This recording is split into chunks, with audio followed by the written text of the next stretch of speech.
Bueno, primero quiero agradecer a Gonzalo y a la Universidad de los Andes por haberme invitado a este curso. Estoy muy contento de estar aquí con ustedes y vamos a comenzar. Bien, el tema que vamos a tratar hoy día es el de extractivismo y transición energética en Colombia y Ecuador. Primero, yo quiero comenzar con una visión de conjunto desde una perspectiva global, porque es indispensable para el mundo una transición energética. Esto que parece algo obvio, que además quienes estuvieron en la conferencia también lo vieron en la primera presentación de la mañana, en esta especie de keyboard,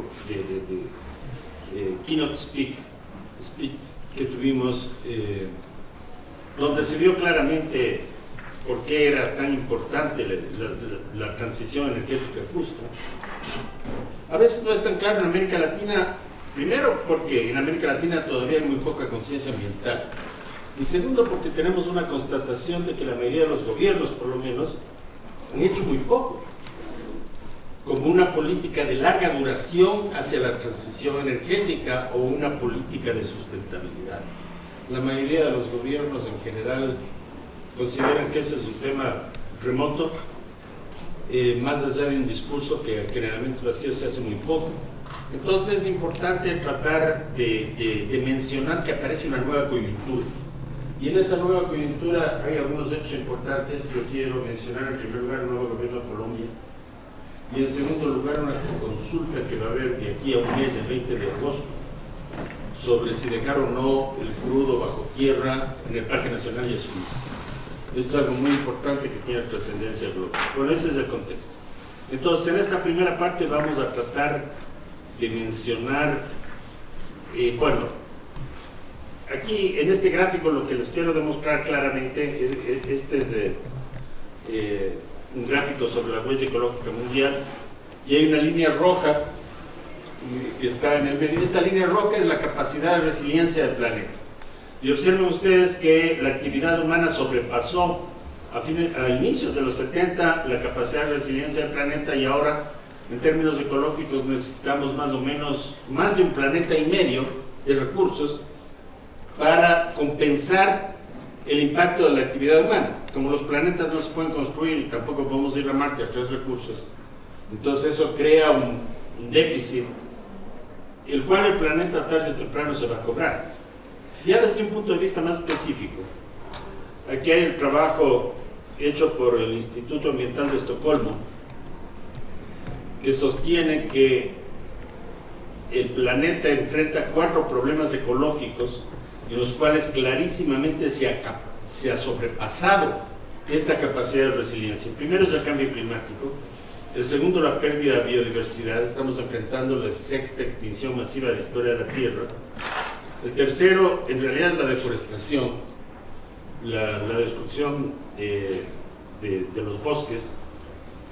Y finalmente, el cuarto, que yo le combinaron uno solo, que son dos, son los flujos de fertilizantes nitrogenados y fosforados que están causando. En todos estos casos se han sobrepasado los límites seguros del planeta. ¿A dónde vamos? Simplemente que aquí está un poco un gráfico más o menos reciente, hay una nueva versión de esto. ¿Sí? Este círculo verde es el espacio seguro del planeta, y como ven ustedes, en casi todos los campos, yo he mencionado los más importantes. ¿Sí? Aquí tienen el cambio climático, la deforestación, la pérdida de biodiversidad, etcétera, como habíamos mencionado. El problema es que, de acuerdo con los científicos que plantean esto, y tienen la referencia abajo, estos se llaman tipping points, puntos de no retorno, fueron mencionados también en la mañana. Eso significa que una vez que se pasa esto, entramos en un nuevo estado planetario, y normalmente ese nuevo estado planetario es prácticamente irreversible. ¿Sí? ¿Qué significa esto? Que la Tierra puede entrar en un sistema geológico de equilibrio, en el cual en algunos siglos, que pueden ser 300 o 400 años, el planeta se torna inhabitable en un 90% para la especie humana. O sea, estamos destruyendo no solo la biodiversidad, sino nuestra capacidad de sobrevivencia. Eso es lo que está en juego y eso a veces no está lo suficientemente claro. Entonces, ese es el primer punto. El segundo punto, aquí tenemos dos gráficos. El primero son las emisiones de dióxido de carbono, la concentración de dióxido de carbono en la atmósfera, que como ven ustedes han seguido subiendo dramáticamente. Estamos aquí en las series de 1960 hasta 2022, sin que la Tierra haya descubierto que nosotros hicimos el Acuerdo de París. ¿Qué quiere decir eso? Que en realidad los impactos que tiene sobre las concentraciones de CO2, que es el contaminante más fuerte que está causando el cambio climático, no muestran aquí resultados efectivos de nuestras políticas de descarbonización. Y si analizamos un poquito más en detalle, el Acuerdo de París se firmó en 2015 y realmente fue un gran logro, pero el problema es que el Acuerdo de París es voluntario, es decir, cada país presenta sus contribuciones. La suma de todas las contribuciones no está dando una trayectoria que permita que al finales del siglo, de 2100, se cumplan los acuerdos. Es decir, deberíamos bajar como está la línea verde, y en realidad estamos bajando como la línea, en el caso más optimista, como esta línea azul o como esta línea verde.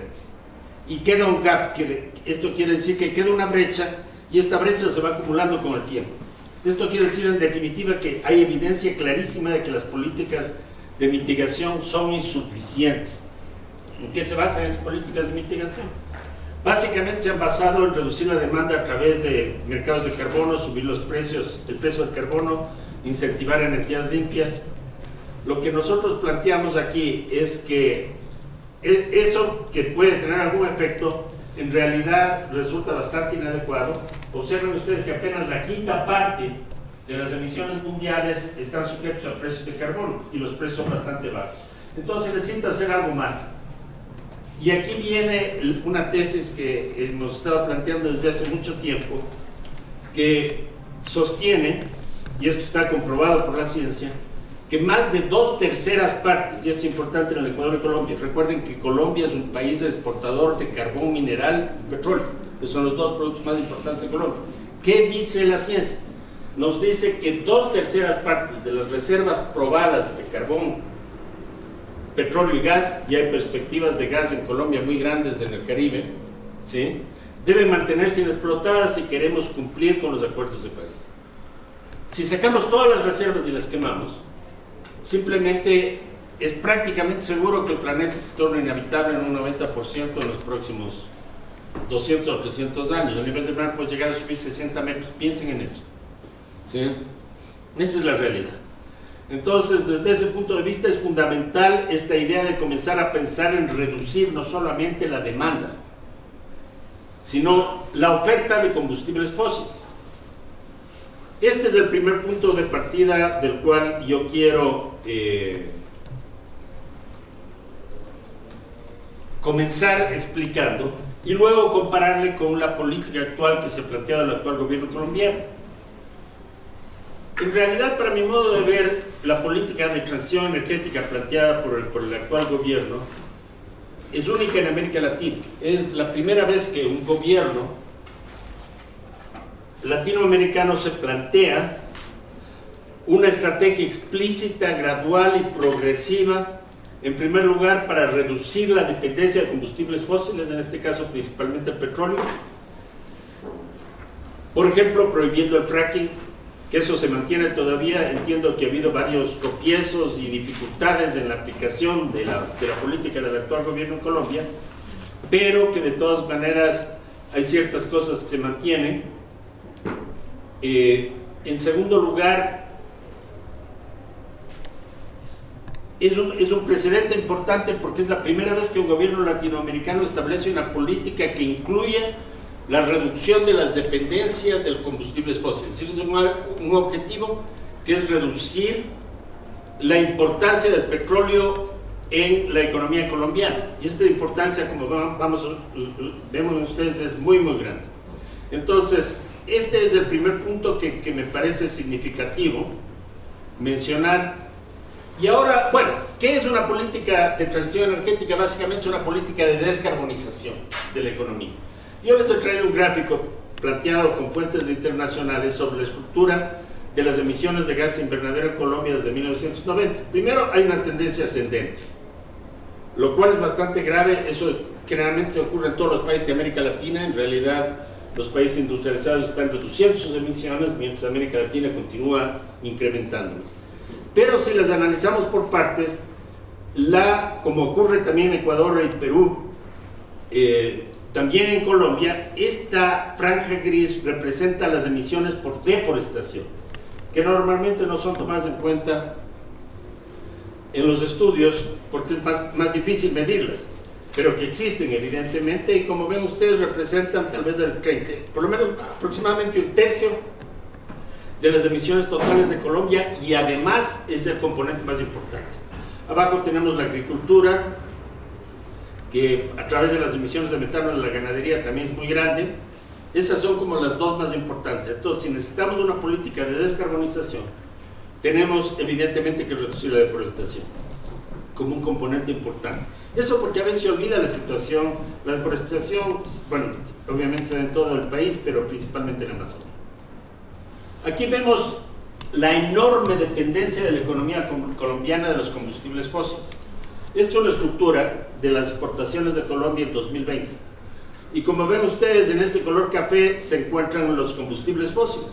Aquí está el petróleo, con una quinta parte de todas las exportaciones del país, seguida por el carbón mineral, que tiene aproximadamente el 10%, y aquí tienen una serie de productos adicionales vinculados con el petróleo y el carbón. En total nos da aproximadamente tal vez un 35%, es decir, un tercio. Y miren el café que ha sido el producto más importante en la historia económica de Colombia, representa actualmente menos del 6%. Entonces, el tema del carbón es distinto porque hay enormes reservas, como vamos a ver. Pero en el caso del petróleo, y esto es muy importante, hay un tema de fondo, y es que las reservas del país están a punto de acabarse. Cuando digo a punto, estamos a 5, 6, 10 años. Entonces, lo que está haciendo Petro, además, es una política de transición frente a algo geológicamente inevitable. Y esto es algo que quiero mencionar, porque en el caso ecuatoriano la situación es similar. Aquí tenemos esto desde la perspectiva histórica, y vean ustedes cómo, en realidad, las exportaciones totales del país dependen de una sola variable, principalmente, que es el precio internacional del petróleo. Cuando en 2014 cayó el precio del petróleo, cayeron las exportaciones del país. Y el peso del petróleo supera al del carbón, como ustedes ven, digamos, desde hace algún tiempo. Esa es la estructura de la cual el gobierno actual se propone una salida progresiva.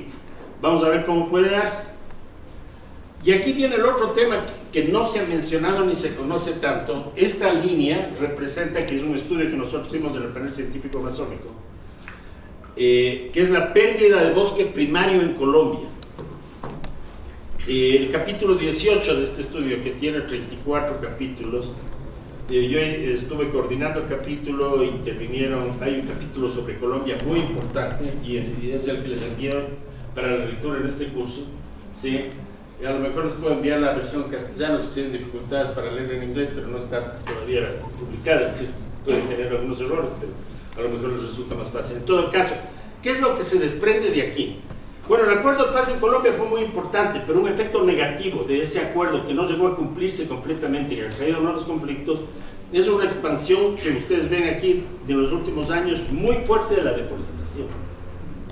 Porque en realidad para la guerrilla, para las FARC, el cuidado de la selva era algo muy importante, porque era parte del conflicto. Ellos necesitaban la selva como una retaguardia y para muchas otras razones. Una vez que desaparecen las FARC como un movimiento armado, esas áreas en realidad vuelven a ser ocupadas por otros grupos, por ejemplo paramilitares o otras organizaciones, sin una presencia efectiva del Estado. Entonces el resultado es que eso ha promovido una expansión enorme de las tasas de deforestación en los últimos años. Bueno, no voy a entrar en detalle, lo pueden ver en el artículo. Esto quiere decir que Colombia está yendo al revés. Colombia está intensificando dramáticamente su deforestación en la Amazonía, y eso evidentemente atenta contra una estrategia de transición que implique reducciones de dióxido de carbono y la conservación de la biodiversidad. Aquí tenemos algunos mapas donde se ve en este color como morado las principales áreas de deforestación en Colombia, y lo que está en verde es el bosque primario remanente, que se da sobre todo en la Amazonía. Y aquí viene un punto importante. Estos son datos de BP, de British Petroleum, que es una de las fuentes más importantes del mundo sobre reservas probadas de petróleo y en general combustibles fósiles. Al ritmo de extracción actual, Colombia tiene 7 años para el agotamiento de sus reservas petroleras. Este dato no hay que tomarlo literalmente, porque siempre se encuentran nuevas reservas, pero de todas maneras nos muestra que digamos, si el petróleo ha sido históricamente el producto de exportación más importante en los últimos años, por lo menos, esto no va a poder continuar por mucho tiempo. Entonces parece razonable, en lugar de esperar que se acabe la última gota de petróleo para preguntarnos qué hacemos, ¿sí?, comenzar a pensar en una política de diversificación, que además es una política de transición energética, y esto es lo que está haciendo este gobierno, que no se ha hecho antes. Pero si ustedes analizan este cuadro con mayor detalle, encuentran que el Ecuador tiene exactamente la misma situación. No son 7.1, sino 7.4. Y en el caso del Perú son 15. Pero son 15 porque la extracción petrolera en el Perú está ya colapsada. Están produciendo 1/3 de lo que produce el Ecuador. Entonces, evidentemente, va a durar un poquito más tiempo porque le sacamos más espacio, nada más. Pero las reservas, en general, en la Amazonía andina, llamamos la Amazonía andina la franja amazónica, que es muy biodiversa, que es muy importante de la selva, que es compartida por Ecuador, Perú y Colombia, tiene la misma estructura. En general, las reservas petroleras están en el occidente, en la Amazonía, no están en el Brasil, hay muy poco, por razones geológicas, y se están agotando. Segundo, los 3 países están amenazados fuertemente por una política depredadora, de no conservación, que se ha intensificado en los 3 casos.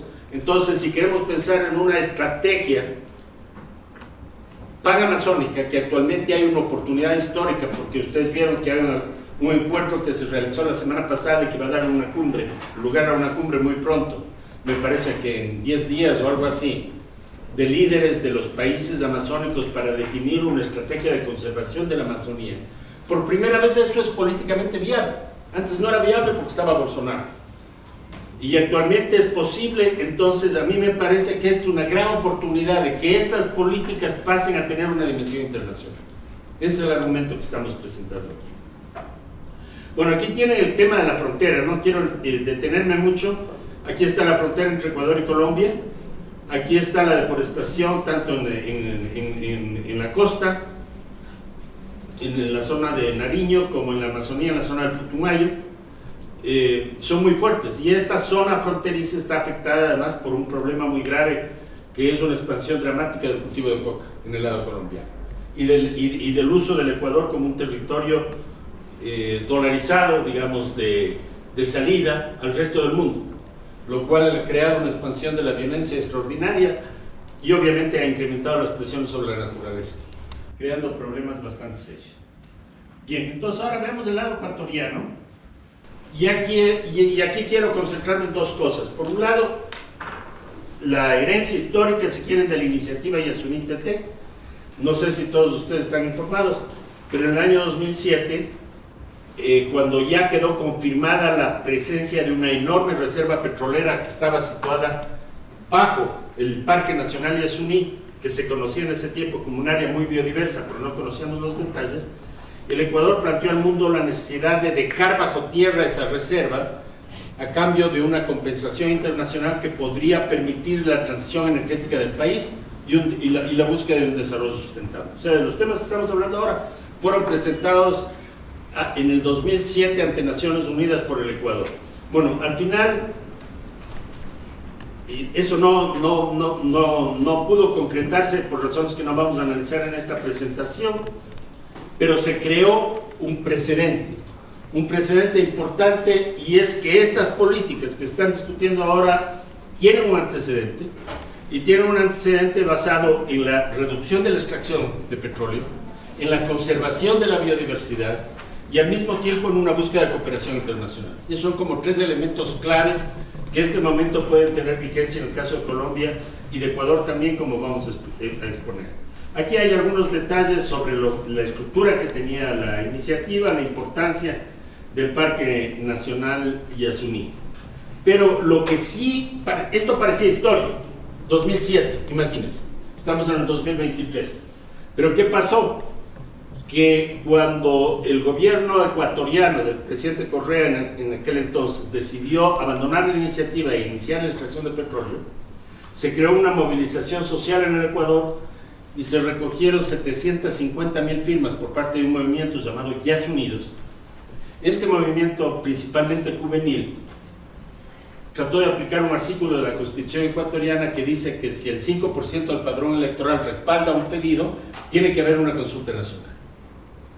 Correa prácticamente hizo un fraude eliminando la validez de las firmas, lo que dio origen a que este movimiento y Yasunidos presentaron una apelación jurídica. Como la ley no es demasiado rápida, esta apelación duró 10 años. Al cabo de 10 años, la Corte Constitucional de Ecuador declaró que Correa hizo fraude y que esa consulta tenía que ocurrir. Y la vamos a tener el 20 de agosto, en 40 días. ¿Qué va a pasar? Que el Ecuador se convierte en el primer país en el mundo en hacer una consulta, un plebiscito nacional para ver si se extrae o no se extrae petróleo en un área de alta biodiversidad. En realidad es el lugar más biodiverso del planeta. ¿Sí? Y esto va a tener una enorme trascendencia. Lo que está pasando en Colombia, impulsado por el gobierno, luego en realidad de un proceso de agitación social muy largo que dio origen a las elecciones en las que Petro ganó las elecciones. En Ecuador está sucediendo no porque el gobierno haga nada, porque en realidad lo que hace el gobierno es nada en Ecuador, ¿sí? En ninguna línea, ¿sí? Pero resulta que la sociedad civil a través de casi 1 millón de firmas está presionando y vamos a tener una consulta nacional, donde la posibilidad de que gane el sí es bastante alta. Si gana el sí, y en realidad en el Ecuador se decide por votación popular, por un plebiscito, dejar el pueblo bajo tierra, es un precedente mundial, porque abre una línea importantísima hacia la transición energética en América Latina. En un contexto en que la próxima semana se reúnen los presidentes de los países amazónicos para definir sus políticas frente a la Amazonía en general, y para ver si se supera esa tendencia extractivista que ha prevalecido sobre todo desde los años 70. Entonces la idea es que estamos en realidad en un proceso histórico importantísimo. Miren, 8 países en América del Sur comparten la cuenca amazónica y nunca ha habido una política panamazónica, nunca. Cada país ha hecho lo que le parece, comenzando por Bolsonaro, ¿sí? Entonces desde este punto de vista hay una oportunidad histórica de un cambio que no solamente ocurre en Colombia, sino que tiene repercusiones regionales. Yo no estoy seguro de que ocurra, pero en todo caso es una oportunidad que vale la pena analizar. Bueno, aquí parece que estoy repitiendo la diapositiva, pero no, este no es Colombia, este es el Ecuador. Y miren la semejanza. Tenemos que la deforestación, de nuevo, como ocurre en Colombia, es esta gris, yo he puesto los mismos colores, obviamente, es el aporte de las emisiones de CO2 de la deforestación, seguidos por la agricultura, el transporte. Los componentes obviamente son diferentes, pero la importancia de la deforestación también es sumamente grande.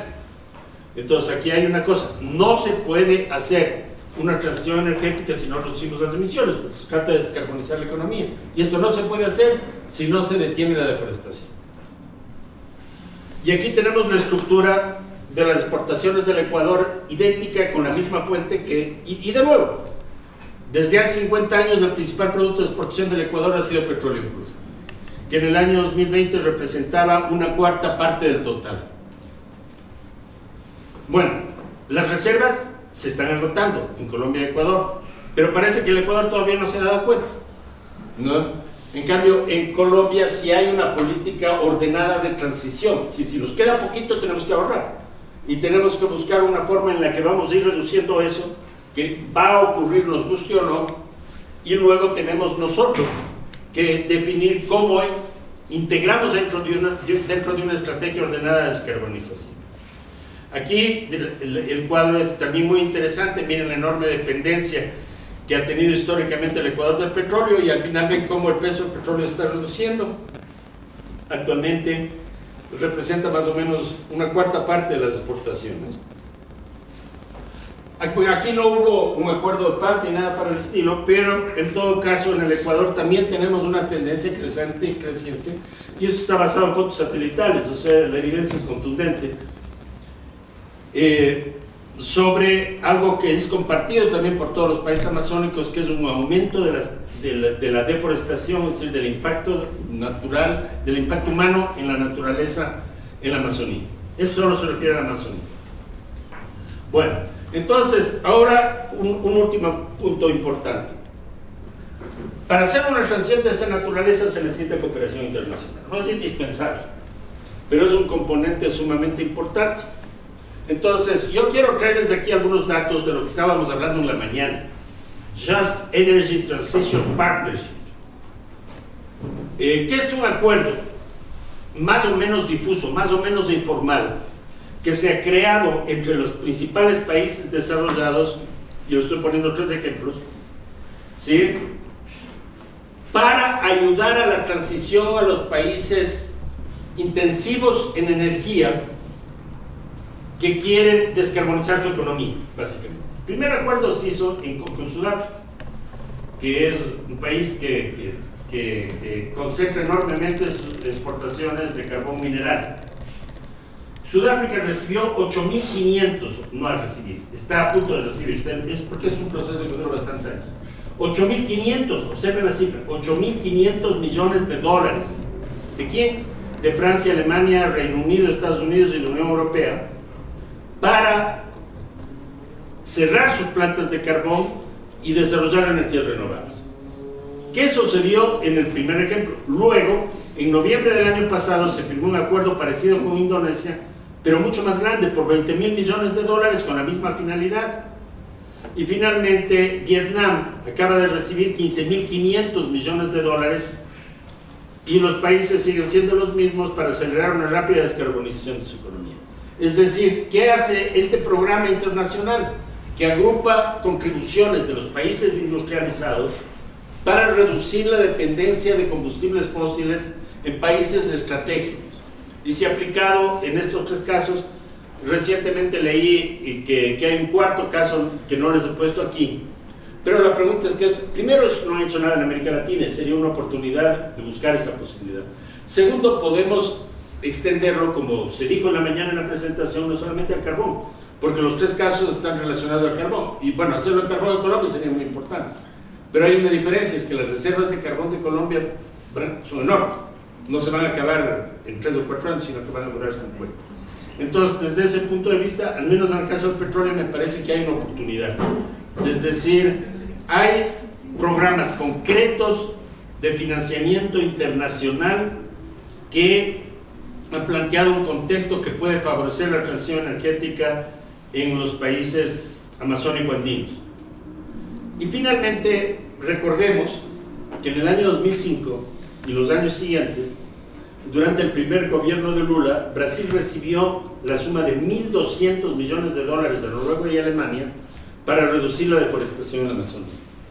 Como resultado, en el tiempo de Lula, y bajo la dirección de Marina Silva como ministra de Ambiente, que ahora es la misma persona, la misma Marina Silva que es actualmente ministra de Ambiente, lograron en esos 7 años reducir la deforestación en la Amazonía en un 84%. Las últimas mediciones satelitales de Brasil nos muestran que solamente durante la administración de Lula, que ha durado apenas unos meses, ha vuelto a reducirse la tasa de deforestación en la Amazonía en un 1/3. Entonces eso implica que en realidad Brasil está avanzando muy notablemente en la misma dirección. Es una oportunidad. Ustedes dicen, bueno, pero Brasil es enorme, es el país más grande de la región, Colombia y Ecuador no son tan grandes, pero bueno, Guyana, que es uno de los países más chiquitos, recibió 250 millones de dólares de las mismas países en el mismo tiempo para reducir su deforestación. Entonces, el resultado de esto es que hay fondos internacionales disponibles, que lo que se necesita es voluntad política. Eso es lo que hace falta en México. Entonces, finalmente, yo quiero concluir con lo siguiente. Colombia comparte rasgos similares con Ecuador y Perú por sus emisiones, sus estrategias extractivistas y su biodiversidad. Entonces aparecen objetivos que no solamente son colombianos, que yo creo son de alguna manera panamazónicos, llamémosle así. Y el futuro de sus estrategias de descarbonización y transición hacia una sociedad equitativa también podría compartirse, ¿sí? Una propuesta nacional es importante en el contexto mundial, pero América Latina está fragmentada. América Latina está compuesta por una gran cantidad de países pequeños, y eso porque nunca se cumplió el sueño de Bolívar. Entonces, desde ese punto de vista, si nosotros pasamos de la política nacional a un intento de política regional, al menos amazónica, yo creo que nuestra presencia en el contexto internacional puede ser mayor, y el peso también puede darse. Y ahora creo que, habiendo un gobierno que comparte al menos muchos de los objetivos que pueden ser compartidos entre el gobierno brasileño y el gobierno colombiano, hay una oportunidad histórica, y una oportunidad que también puede consolidarse con el peso que tiene un plebiscito nacional en el caso ecuatoriano, que es obviamente vinculante, ¿sí? Entonces, desde ese punto de vista, me parece que sí se abre, que estamos avanzando hacia un momento en el cual, aunque hay obstáculos políticos, otro país sin gobierno es Perú. Digamos, es un chiste la señora presidenta, ¿no es cierto? Salvo para disparar, ¿no es cierto? Entonces, desde ese punto de vista, creo que, aunque hay problemas de gobernabilidad y demás, existen elementos que pueden ir creando progresivamente una coyuntura favorable. Esa es la idea principal. No siempre es fácil plantear políticas nuevas, políticas encaminadas hacia el futuro que hablen de una nueva sociedad, que es el tema de la conferencia de la mañana. Pero de todas maneras creo que estamos ante un momento positivo, y les decía que la próxima cumbre que va a haber, me entiendo ya en estos días, y que ha sido preparada por los presidentes de Brasil y Colombia sobre la Amazonía, puede ser una enorme oportunidad. Bueno, esto es lo que quería presentarles más o menos esquemáticamente sobre el tema, y quiero que el tiempo que me sobre, que no sé cuál será, podamos destinarlo a una conversación. Gracias.